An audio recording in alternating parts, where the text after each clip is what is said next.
welcome back to the Writer's Game.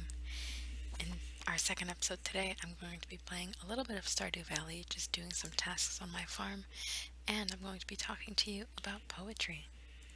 So right off the bat, I just want to say that writing poetry is incredibly different from reading poetry. It's super helpful to do both and explore all the different poetic styles that exist, but just know that if you're anything like me and you struggle a little bit with reading poetry, that there might still be hope for you in the world of writing poetry. In addition to that, just because your poetry isn't similar to the poetic styles that you might have read in school doesn't mean that your poetry doesn't have value. I personally am a big fan of just simple, heartfelt poems about the things you love in life, and I'm not super great with extended metaphor poetry, so just know that whatever you write, I'm sure there's someone who will find value and comfort in it. And going off the idea of writing good poetry, sometimes you just write poetry for the hell of it, right? Because it makes you happy, because it's a good way of expressing your emotions, and because it's fun. The great thing about poetry is that it's so diverse, that there's so many rhythms and styles to explore, and even if you don't like one method of writing poetry, you may like another one, so it's just a matter of finding something that speaks to you. These following pieces of advice come from myself and from a BBC interview that I read based off of Sir Andrew Motion, who was I think, super popular British poet. And one of his most salient pieces of advice is to just write poetry from the heart. I know this might sound a little bit lame and cliche, but writing poetry about things that genuinely matter to you, big or small, breathes so much life into poems.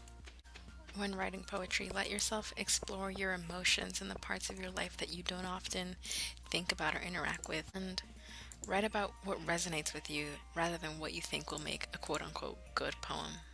As I walk over here to visit my animals, I want to tell you about the quote that most inspired me from the Sir Andrew Motion BBC video, in which he stated that the best poems get written not by going in the front door of the subject, but by going round the back, or down the chimney, or even through the window.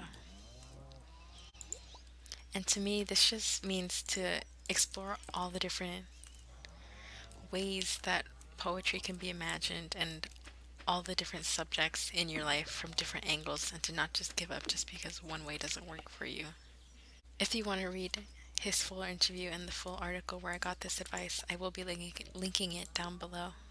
I think the last piece of advice I have for new and upcoming poetry writers is to let yourself write quote unquote bad poetry.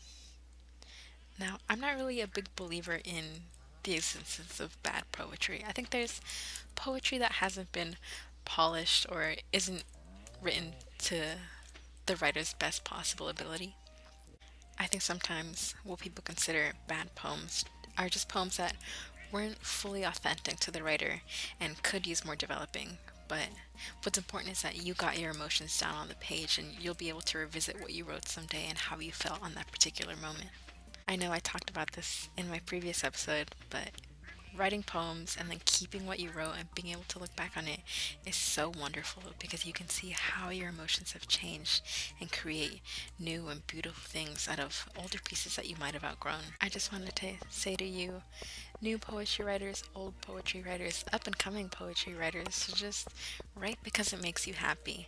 Write about what makes you happy, and write because you want to. I know I kept this episode a little bit short, but I hoped you've enjoyed me walking around my farm here.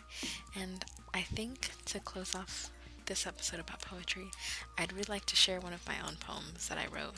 And writing this poem really helped me reach some catharsis with something that was going on in my life. And also, it's a nice way to see how I was feeling in the moment and how my feelings on a certain subject have developed. And another really wonderful part about having written that poem and having shared it with people I trust is the validation that I received, and the way the people who read it told me that it resonated with them, and being able to share that moment and those emotions with them really felt so genuine and special, and I'm thankful that I did end up sharing my poem with them.